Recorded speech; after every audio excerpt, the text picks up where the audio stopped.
Look at there. There I'm back. I thought something else was going to be happening. I'm losing my mind.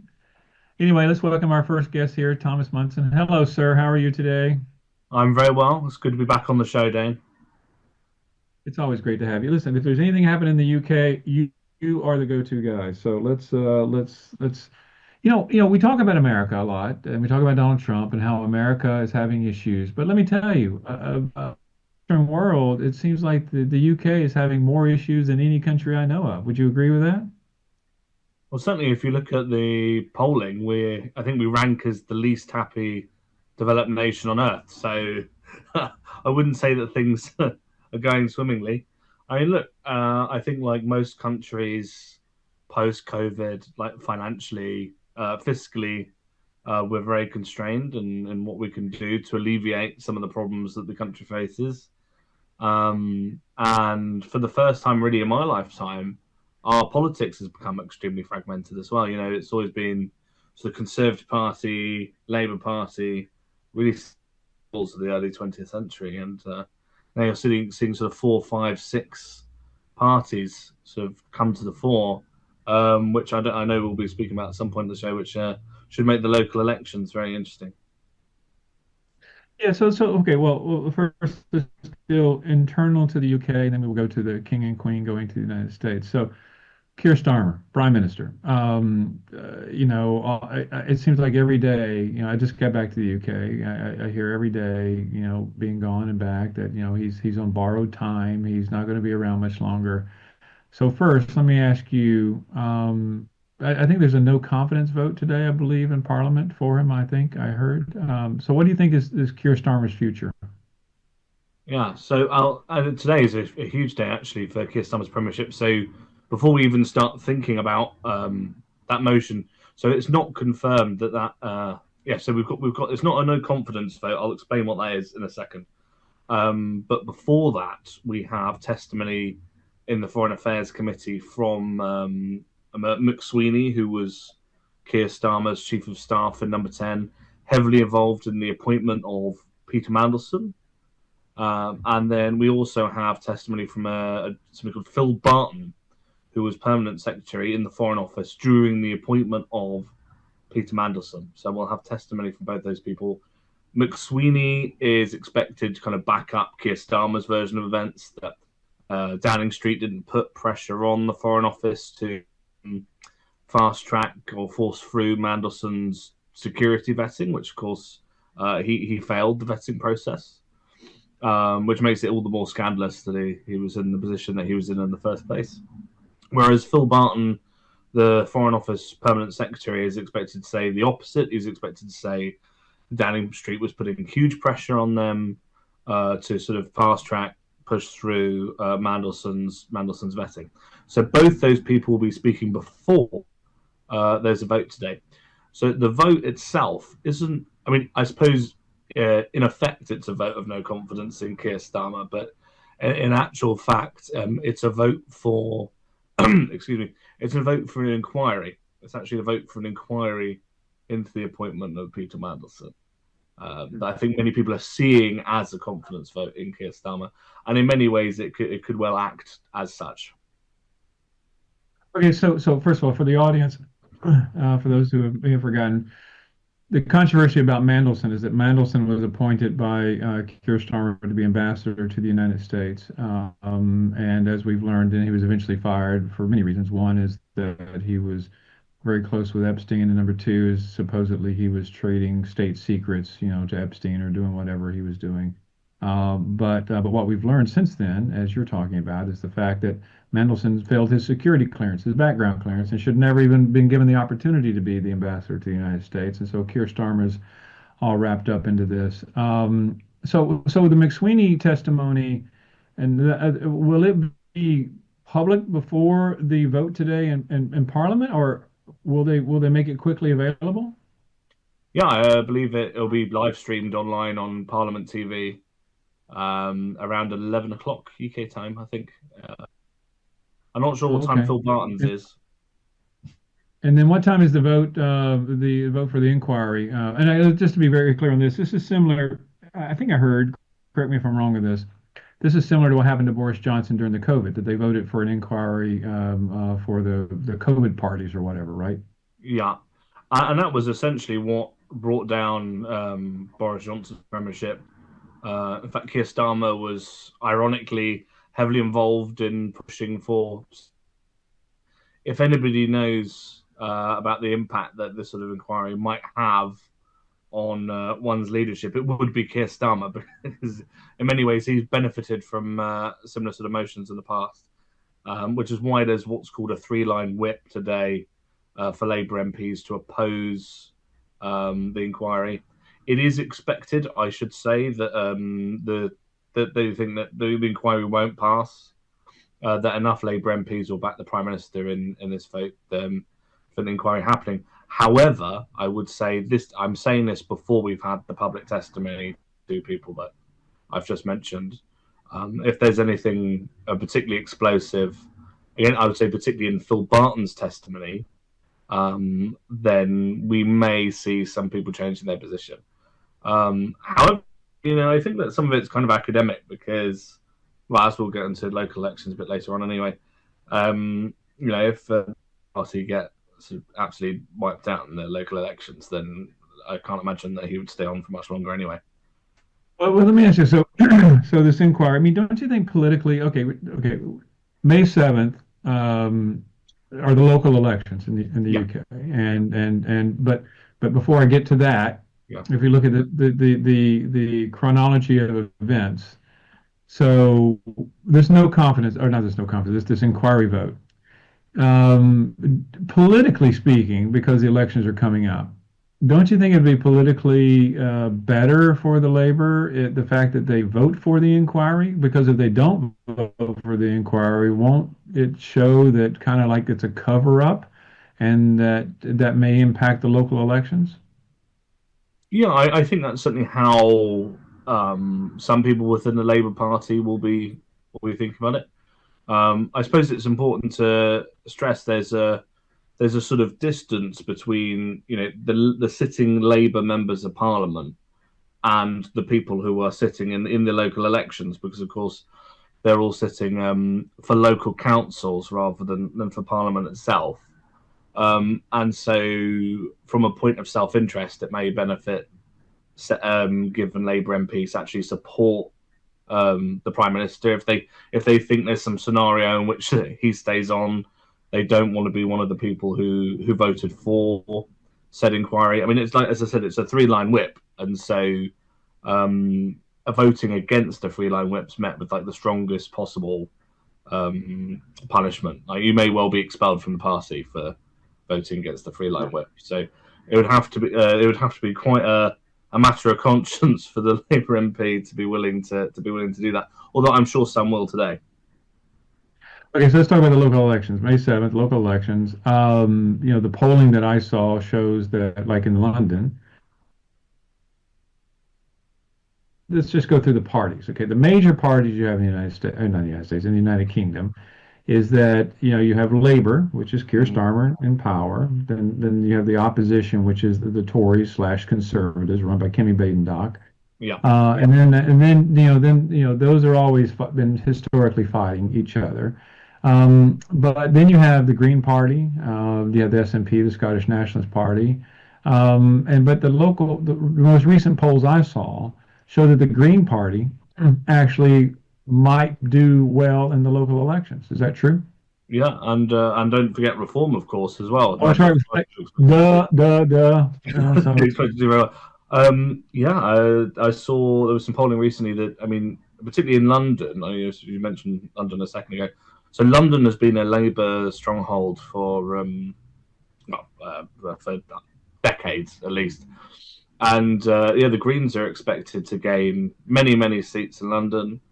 In fact, London is actually Labour's area of strongest support, north of England. Now it's actually the more sort of metropolitan London area. But across the country, the Greens are expected to pick up a lot of seats, and so are Reform. We're going to see, I think, a seismic shift in local government in the country.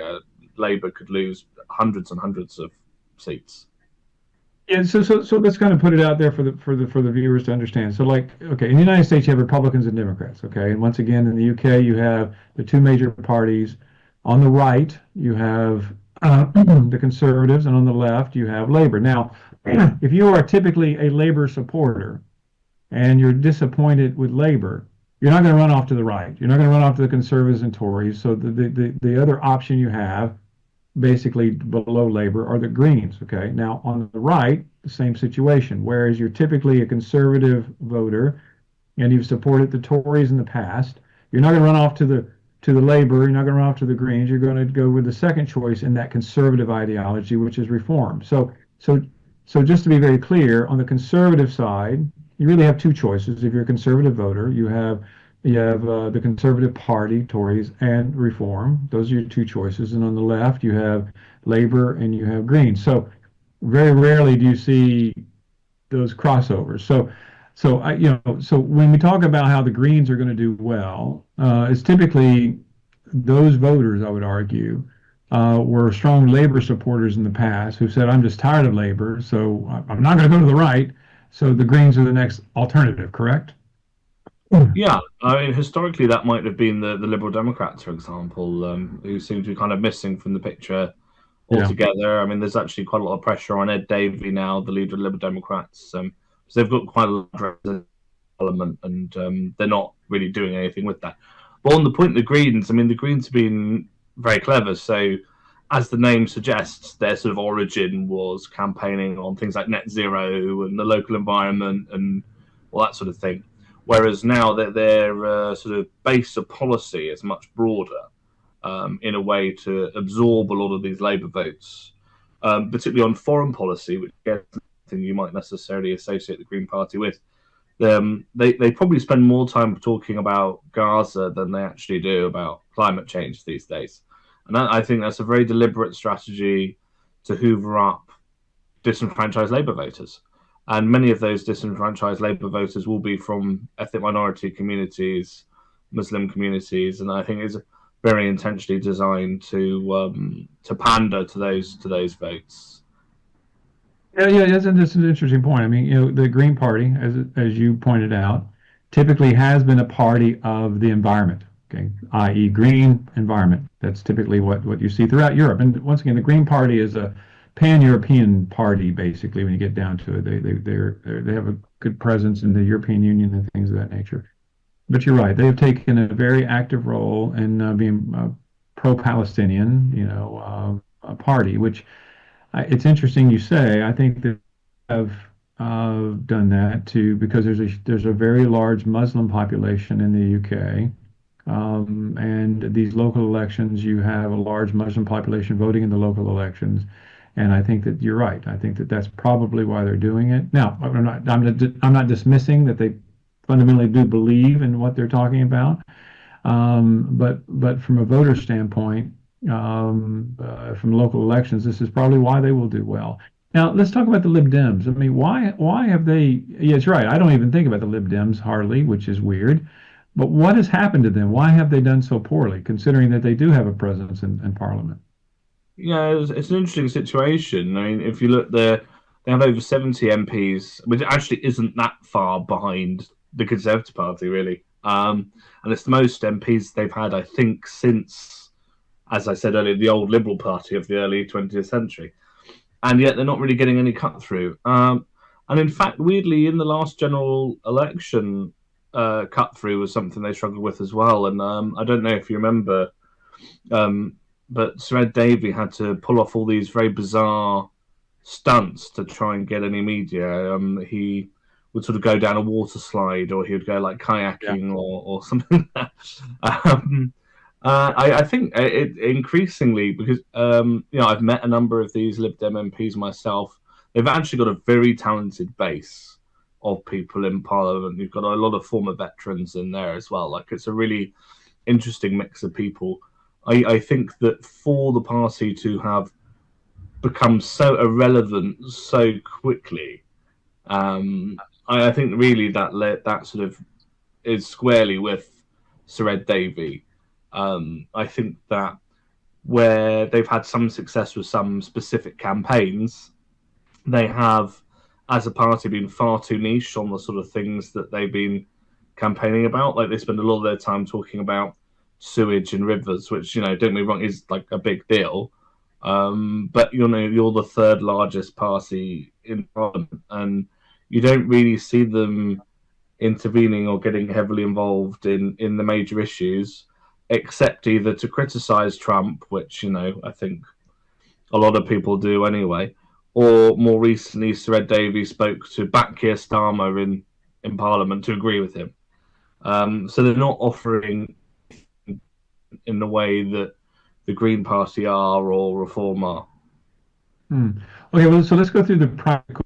Okay, so in the United States, for example, if people don't like the President of the United States, you can't get rid of the President of the United States unless there is a new national election. Now, let's talk, people will be thinking when we have these conversations about Keir Starmer no longer being Prime Minister, they think, oh, well, Kimmy Badenoch will become Prime Minister. No, it doesn't work that way until the next general election. So let's fast forward to local elections. Let's say the local elections, the Labor does poorly. Let's say that this investigation or into I'll call Epstein Gate or whatever you want to call it,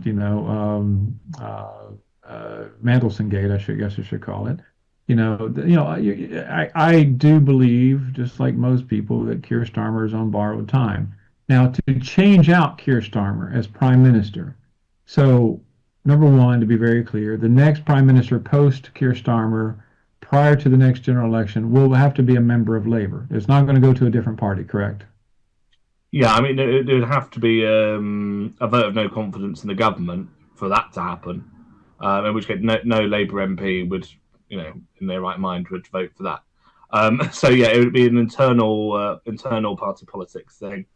Keir Starmer could be asked to resign by his MPs. This is something that the Labour Party, I don't think, have ever actually done. I don't think they've ever asked one of their sitting prime ministers to resign, so that would be unprecedented. Or he may choose to resign himself when perhaps he looks at the local elections, he looks at the Mandelson thing, and he may well come to the conclusion that he isn't the man capable of taking on reform, which I don't think is beyond Keir Starmer to come to that sort of realisation. Actually, after people forget, when he was leader of the opposition, he had a very difficult start, and there was a by-election in Stockport, which had always been Labour, and it went Conservative, and this was about 18 months into Keir Starmer's leadership. And he was considering resigning then because he thought, well, I'm not going to be able to win a general election if I can't win the Stockport by-election. So yes, you're right. It would not be a member of another party who would take over. It'd be somebody waiting in the wings in the Labour Party who would take over. Okay, so yeah, because that's why it's very important to let the viewers understand that okay, so the next general election in the UK is scheduled for when roughly? 2 years. 3 years, 3 years. Okay, and at that moment in time, the expectation is that changes, reform will do quite well. The chances of Nigel Farage being prime minister is pretty high now, but that's 3 years from now. So between now and from now until then, let's say after the local elections, Keir Starmer chooses to resign, or his party asks him to resign. Now, how is a new prime minister chosen within the Labour Party?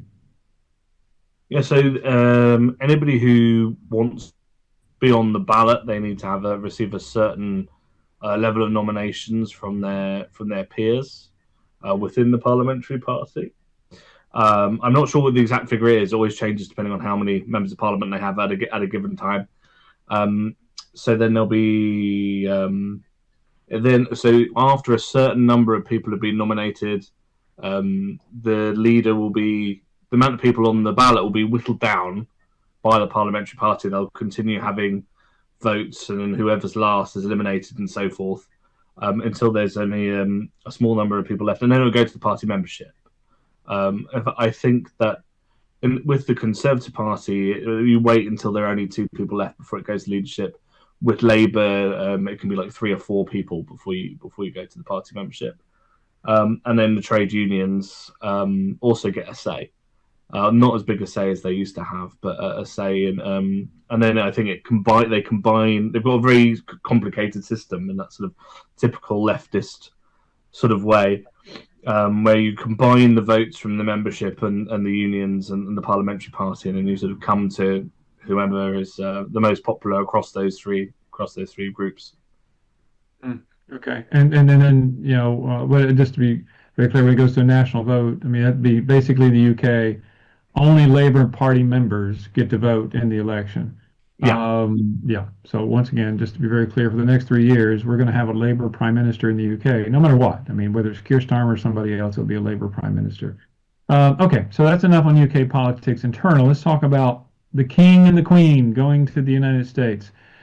Listen, I have to say, I like the King. He seems like a pretty stand-up guy.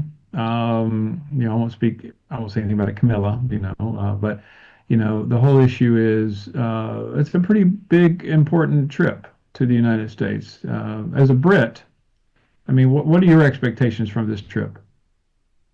yeah, I think it's probably one of the most significant royal visits that's been made in my lifetime, or certainly since I've been following politics. I think we both know, Dane, that relations between the UK and the US are not great at the moment by historical standards. I think particularly British attitudes towards America is pretty much rock bottom right now. And so I guess this is an attempt to salvage what you might have called the special relationship, right? In fact, actually, there are some people in the UK who are just angry that the king's even been sent there in the first place. That it's demeaning to spend time with Donald Trump. But I'm not really sure that he has much say in the matter himself. But it's interesting actually how the day's planned out. So they're meeting in the Oval Office later today, Donald Trump and the King. There won't be any media there for that. I think that's very intentional to avoid one of these sort of Trump kind of faux pas sort of that could potentially embarrass the King. And then he'll be doing his own private address afterwards. The King's expected to double down on things like NATO support, support for Ukraine, all this sort of thing. So I think he'll be very much pleading to Donald Trump to continue to support NATO and to continue to support Ukraine. But literally, the King has a great deal of influence over Trump's thinking. In fact, Trump credits the King basically in deciding that he wasn't interested in annexing Canada anymore, which is kind of a bonkers thing to even think about in and of itself. Trump's obviously very proud of his Scottish ancestry, and I think that when he doesn't have much longer left in office, and something like a royal visit from the King, I think he really is probably more interested in some mementos and some nice photos, really, than embarrassing the King. Yeah, I think you're right. I think that Donald Trump has certain respect for. I mean, anyone who's a king. I mean, he wants to be a king. There's no doubt about it, or a dictator. But I mean, he has respect for the king. So I don't think that. So I think the king is the best emissary that the Brits could send. But you're right. I mean, there won't be because as they say on the U.S. side, they don't want another Zelensky. So they're not going to video or show anything from the Oval Office. Enough from the Oval Office. They're just not. But the King, I think the King is he still scheduled to do an address to the joint address to Congress? I can't remember. Is he going to do that as well? Yes, after the Oval Office meeting. Yeah, and he'll be So Carol. Yeah, no. I think it's right. I think NATO. I mean, I've talked about it earlier in the show. I think the fact that NATO chose not to get involved in the Iran war. And by the way, as a side note, I have to say it's just crazy when you have Secretary of War Pete Hegseth say that it's more important for the Europeans to protect the Strait of Hormuz than America. I'm like, first of all, the Brits and the EU, they weren't having any issues with Iran prior to the war, and oil was flowing freely. So if just because America buggered it up, why has that become the UK's and Europe's responsibility to fix it anyway? I just find it ironic that that's the messaging that they're doing. But beside that, so Trump is very unhappy with NATO, believes that NATO's abandoned them. I mean, and I think he wants to leave. But I think I do believe the King can have a lot of sway over him. I definitely do. And but as far as you made a comment earlier that the Brits have a very low opinion of America these days. I mean, it's very sad, actually. But do you find it in rank and file? I mean, what is the feeling? Is it because of Trump? Because why is that feeling, that negative feeling there? Yeah, I should add that that's not directed towards the everyday American person, It's right? not directed toward me, is it? Huh? Is it No, directed no, no. toward me? I've always hated you, Dave. You know I know the truth comes out finally. that. No, I think it's largely, yeah, it's basically just the presidency of Donald Trump. I nearly said Joe Biden then. the presidency of the Wishful presidency thinking, I guess. the presidency of Donald Trump. I think he's seen as a megalomaniac, a fascist, and just a disgraceful human being. The comments that he's made about British veterans in the past, and he's referred to our military hardware as toys and so on. He's gone out of his way to humiliate and bully the United Kingdom in many ways. There's no love lost there for sure. In terms of that relationship will improve over time. It depends who comes in after Trump. If you have somebody like JD Vance, who's equally disliked, I would say, in the UK, then it may take a while. But I'm confident that the relationship will repair itself should we ever come to some sort of period of normalcy again. Yeah, I don't know when that period's going to be, but no, I do believe also that the special relationship between the UK and the US will survive. It's just America exists because of the UK, or not the UK, because of England, and so I think that relationship will continue. Listen, it's always a pleasure having you, Thomas. Yeah. I appreciate it, and we'll have you back on soon because I just follow because it's important and that because of the special, who the Prime Minister of the UK is very important to America. Bottom line, is very important to America and very important to the world. And so I think that as we follow that, we need to be talking about the repercussions of that. Anyway, thanks for being on the show, Thomas. I hope you take care, and it's always a great pleasure to have your insight, and we'll talk soon, okay? So, Always a pleasure, Dane. thank you. Let's take a quick break from Around the World with Dane Waters, and we'll be back with our next guest. Thank you.